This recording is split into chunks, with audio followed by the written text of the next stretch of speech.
Let's start with a new essay, that is Essay 3420, Assurance Engagements to report on the compilation of performer financial information included in a prospectus. Performer financial information included in a prospectus. Now, पहले तो अपन देख लेते हैं pro forma financial information होता क्या है। तो पहले तो अपने पास होता है अनमॉडिफाइड फाइनेंशियल इन्फॉर्मेशन, मतलब हिस्टोरिकल फाइनेंशियल इन्फॉर्मेशन जो अपने पास होता है, जो अपन बनाते हैं जो रेगुलर बेसिस पे।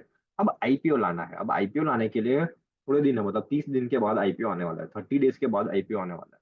तो अब जो ये 30 दिन बीच में जो ट्रांजेक्शन हुए हैं उसका जो मॉडिफिकेशन, जो भी अप्लाइड क्राइटेरिया, जो भी एडजस्टमेंट्स करना है, और ये जो 30 दिन के बाद अपन जो ऐसा projected financial information, proforma financial information दे रहा है, तो उसको पीएफएफआई बोल रहा है कि 30 दिन के बाद हमारी पोजीशन ऐसी होगी। तो ये जो 30 दिन बीच में जो ट्रांजेक्शन हुआ है उसको हम प्रोफॉर्मा एडजस्टमेंट कहते हैं। तो अब उसको करने की जिम्मेदारी अपन को ऑडिटर को दी जाती है। तो वो क्या है, उसको वो प्रॉपर है कि नहीं, उसकी उसके लिए अपन अश्योरेंस एंगेजमेंट ले जाते हैं। पहले तो वो डील्स विद क्या करता है, अपना ये ऐसे 3420 है, वो डील्स क्या करता है। So it deals with the to give a reasonable assurance undertaken by practitioner to report on the compilation of PFFI included in a prospectus। मतलब ये जो PFFI अपना प्रोफार्मा फाइनेंशियल इन्फॉर्मेशन वो अपने प्रोस्पेक्टस के साथ अपन देता है।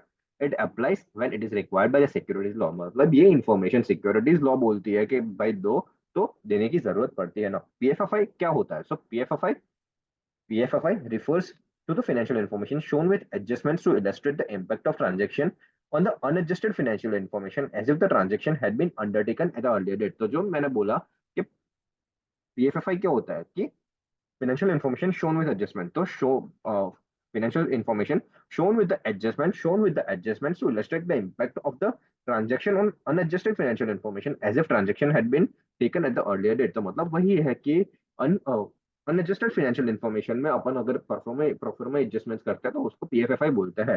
वो बात हो गई। Now PFFI is used in offer documents to demonstrate impact of transaction on financial statement of company as if those transactions had occurred at earlier date. तो वो mainly offer documents में यूज होती है। So it is mainly used in the offer documents.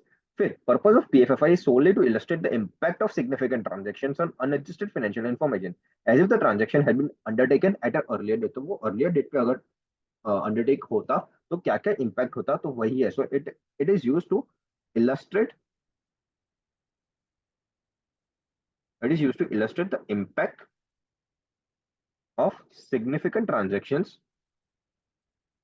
on unadjusted financial information as if they had been undertaken at earlier date। This is achieved by applying pro forma adjustment। तो ये apply कैसे होता है? pro forma adjustments लगा के। तो वही है जो अपने ऊपर पड़ा, वही है। तो अप्लाई pro forma adjustments लगा के अपन इसको एडजस्ट करेंगे। नाउ कंपाइलेशन ऑफ पीएफएफआई, तो steps involve in the process.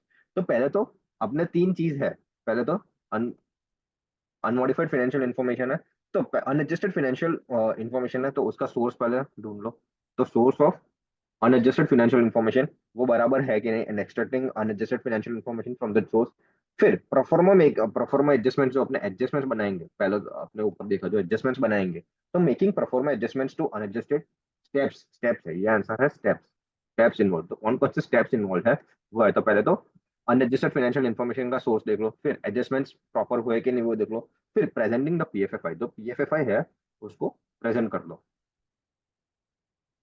वो प्रेजेंट प्रॉपर हुआ है। So presenting the results of PFFI with disclosures. Now practitioner has no responsibility. Practitioner की कोई रिस्पॉन्सिबिलिटी नहीं है। प्रैक्टिशनर मतलब अपने जो ये बना रहा है उसकी कोई रिस्पॉन्सिबिलिटी नहीं है, कोई रिस्पॉन्सिबिलिटी नहीं है तो compile PFFI. Full responsibility rest with the responsible party, तो वो रिस्पॉन्सिबिलिटी मैनेजमेंट की होती है। फिर प्रैक्टिशनर सोल रिस्पॉन्सिबिलिटी, तो अपने रिस्पॉन्सिबिलिटी क्या है?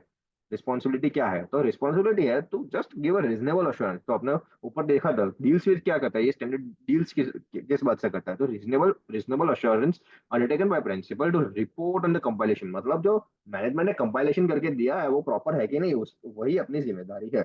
On the basis of the applicable criteria, on the basis of the applicable applicable criteria के बेसिस पे जो भी मैनेजमेंट ने दिया है वो प्रॉपर है कि नहीं, वही देखने की अपनी जिम्मेदारी है। नाउ एंगेजमेंट एक्सेप्टेंस, एंगेजमेंट को एक्सेप्ट करने के से पहले क्या क्या देखना है? सो एंगेजमेंट एक्सेप्टेंस, तो एंगेजमेंट को एक्सेप्ट करने के दौरान क्या क्या देखने हैं? तो पहले तो determining that he has the capabilities. तो पहले तो अपनी औकात देख लो, अपनी औकात है कि नहीं वो देख लो, औकात देख लो खुद की। तो खुद की कैपेबिलिटीज देख लो। कि अपने पास उतना टैलेंट है और उसका उतना नॉलेज है कि नहीं, वो देख लो। फिर सेकंड है determine that applicable criteria suitable. तो जो एप्लीकेबल क्राइटेरिया के बेसिस पे अपन को जो ओपिनियन देना है वो सुटेबल है कि नहीं। सो एप्लीकेबल क्राइटेरिया सूटेबल है कि नहीं वो देख लो, एप्लीकेबल क्राइटेरिया सूटेबल है कि नहीं वो देख लो। फिर थर्ड पॉइंट अपना आ जाता है evaluating the wording of opinion. Wordings of opinion proper है कि नहीं, वर्डिंग्स ऑफ ओपिनियन जो लॉ में लिखी गई है वही यूज कर रहे हैं ना, वो देख लो। सो वर्डिंग्स ऑफ ओपिनियन, तो एंगेजमेंट एक्सेप्ट करने के पहले क्या क्या देखना है, औकात देख लो खुद की, एप्लीकेबल क्राइटेरिया सूटेबल है कि नहीं वो देख लो, and the wordings of the opinion, evaluate the wording of opinion prescribed by relevant law to determine that he will be able to express the opinion as per this essay। तो wording of opinion देख लो now। और fourth point है obtain an agreement of responsible party that did। तो obtain agreement from management, obtain agreement from management कि वो जानती है और वो मानती है, एक्नोलॉजिस एंड अंडरस्टैंड, वो जानती है और मानती है, एक्नोलॉजिस एंड अंडरस्टैंड अपने वही ऐसे 210 वाला पॉइंट एडिक्वेट, उसकी responsibility for adequately disclosing applicable criteria to intended users and compiling. तो मैनेजमेंट की रिस्पॉन्सिबिलिटी क्या है कि जो भी एप्लीकेबल क्राइटेरिया है वो प्रॉपर्ली डिस्क्लोज करें, एप्लीकेबल क्राइटेरिया प्रॉपर्ली डिस्क्लोज करें, और जो भी कंपाइलेशन करना है वो मैनेजमेंट की जिम्मेदारी है, वो मानती है और जानती है उसका, अपने को एक रिटर्न एग्रीमेंट ले लेना है। और तीसरा पॉइंट है अपना 210 वाला, आओ all access to all the information, access to additional information, and unrestricted access to those within the entity and from whom the practitioner can obtain evidence। तो क्या पॉइंट है, एंगेजमेंट एक्सेप्टेंस के पहले औकात देख लो, एप्लीकेबल क्राइटेरिया औकात देख लो, औकात एप्लीकेबल क्राइटेरिया देख लो, वर्डिंग ऑफ ओपिनियन देख लो, फिर obtain agreement, obtain the agreement from management that it acknowledges and understands, applicable criteria बनाने की जिम्मेदारी उसकी है, कंपाइलेशन करने की जिम्मेदारी उसकी है, और ऐसे 210 आओ and information additional information and unrestricted access दे देने की, अनरेस्ट्रिक्टेड एक्सेस दे दो। तो ये चीजें अपन को देख लेनी है। So now will go to the next answer. Now planning and performance, planning and performing the engagement, planning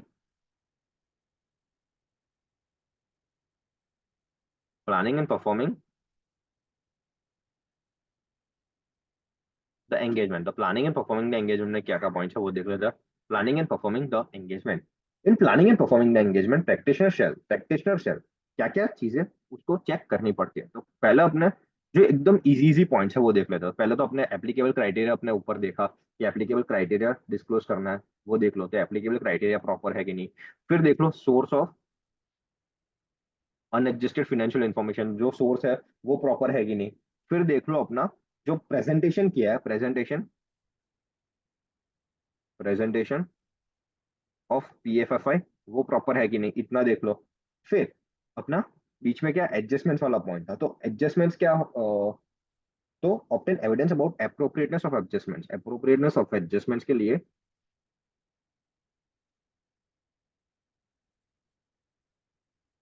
appropriateness of adjustment check कर लो।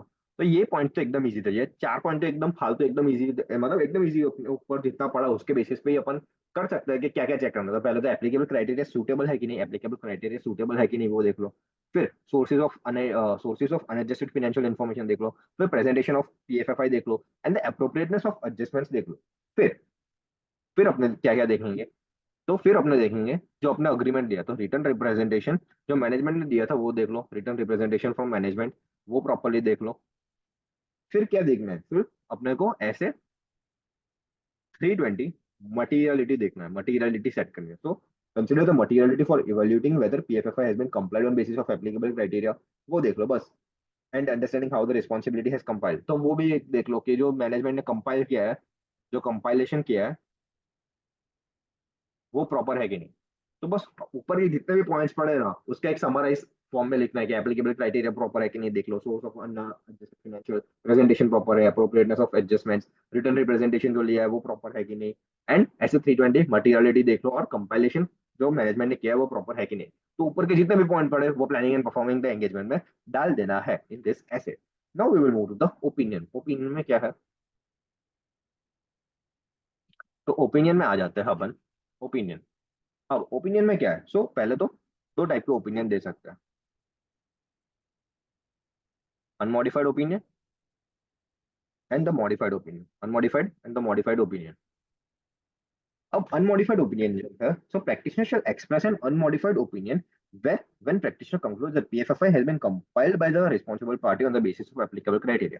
अगर मैं ऑडिटर को लगता है कि मैनेजमेंट ने एप्लीकेबल क्राइटेरिया के हिसाब से कंपाइल किया है तो अनमॉडिफाइड दे दो, खत्म बात।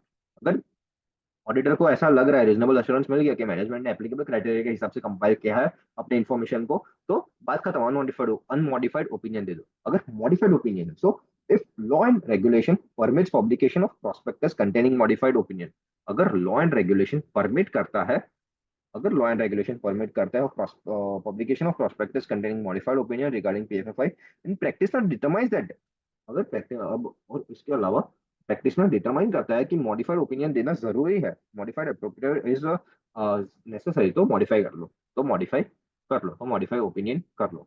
बट अगर अगर लॉ एंड रेगुलेशन ना बोल रहा है, सिर्फ responsible party does not, if law और regulation does not permit publication of prospectus containing modified, अगर लॉ एंड रेगुलेशन ना बोल रहा है कि प्रैक्टिशनर को अनमॉडिफाइड ओपिनियन नहीं देना, मॉडिफाइड ओपिनियन नहीं देना चाहिए, तो discuss the matter with, discuss करो with responsible party, discuss with management, discuss with management.